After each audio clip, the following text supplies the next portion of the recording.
All right, everyone. Well, today we're going to play a little game, Fahrenheit 451 by Ray Bradbury, or based on the novel Fahrenheit 451. Now, you might notice as we get into this game that it doesn't seem like it has a strong basis in the original book.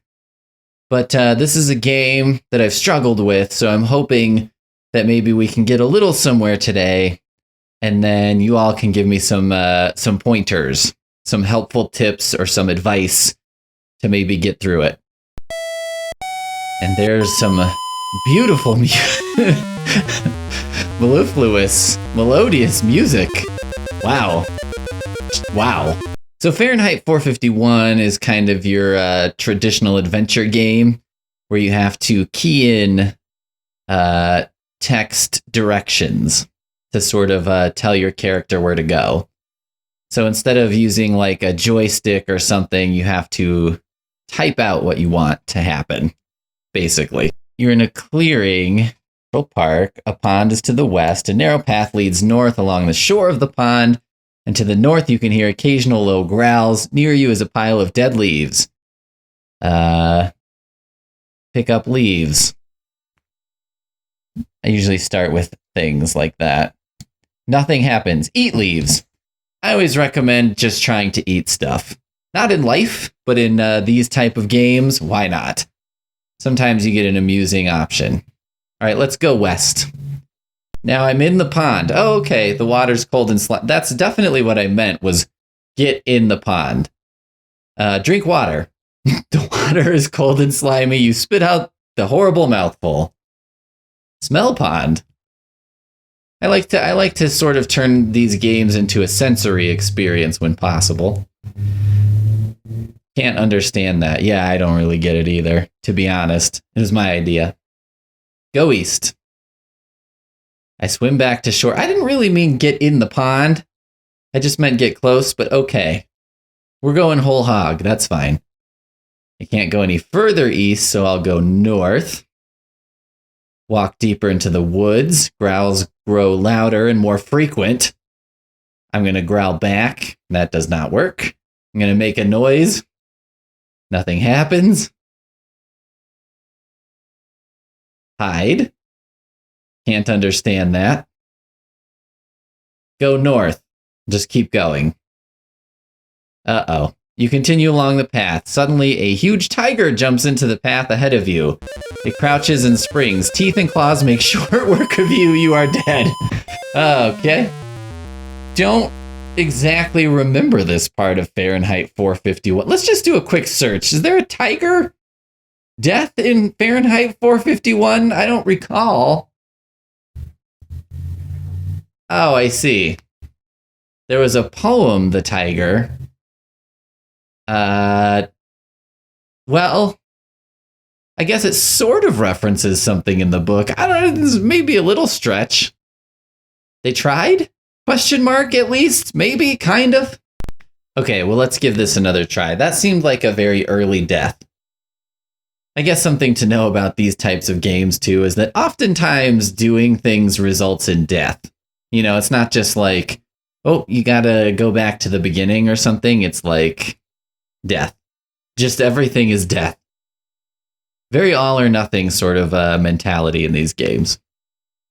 Even the leaves are dead here. Let's go south. Okay, I can't do that. East.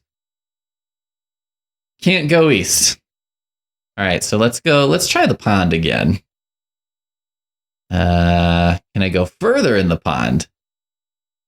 Suddenly, powerful jaws grip your foot. You are dragged underwater. You are dead. Okay. Just to be wild here. Was there like a deadly fish in Fahrenheit 451? It's been a little while since I read it. Okay, I'm going to try and cross the pond. That didn't work. Okay. Let's fjord pond. Let's use Oregon Trail language. Was it ford? Fjord? Caulk the wagon and float. That was always a good option in Oregon Trail. Thinking about it. No, can't understand that. That's fair. Let's look at these leaves. Let's inspect them then. More official. Aha-ha-ha! Under the leaves, you see an old rusted grating set into a patch of broken concrete. Well, that seems like the way to go, because we have a deadly fish one way, a literal tiger the other way, and a hole. So I guess we're going to just have to go with the hole at this point. Again, this is not something I distinctly remember from Fahrenheit 451. I guess at this point, it's not very clear. Okay, we're going to go down this ladder into the drain pipe. It's not very clear what point of the narrative we're in. Is this just the beginning and we're just walking? All right, we're in an ancient concrete drain pipe that extends into darkness northwest and southeast, so we got to pick a direction, I suppose. Look, this is an old drain pipe. Let's listen. That doesn't seem to be helpful. You heard it here first from Fahrenheit 451. Listening is not helpful. All right, let's go northwest. You walk till you grow tired, then you walk some more. Will this tunnel never end? Okay, I'm going to just speed this up a little bit because what we did is went northwest for a really long time. I thought this might be one of those goofy things that games at this time did where you just had to keep going northwest like 25 times. And if you did 25 go northwest commands, you'd eventually emerge somewhere. Then I started thinking that maybe I was wrong. But then I started thinking, well, okay, if I go southeast, am I going to have to go all the way southeast? So am I going to have to say go southeast as many times as I've now typed go northwest? But it turns out that this game is either merciful or a little lazy, because I go southeast once and I've returned to where I began. I'm still suspicious that maybe if I'd kept going northwest, I would have won some kind of prize. These old-timey video games were very hot on, like, in real-life prizes if you did certain things. It'd be like, call this number or send a self-addressed stamped envelope to this and whatever. But, I don't know. I'm not super confident that if I'd kept going northwest, I would have, like, won Ray Bradbury's old house or something. Okay, so now we found a spot with a ladder and a lid, a drain cover, and let's see if we can just get out of this sewer. Exiting the sewer is number one priority right now, because I don't think the sewers were the primary feature of the novel Fahrenheit 451 by Ray Bradbury.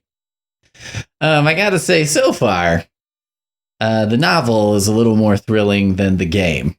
I don't say that often, partially because there aren't a ton of novel-based video games, but somebody decided to go with it on this one.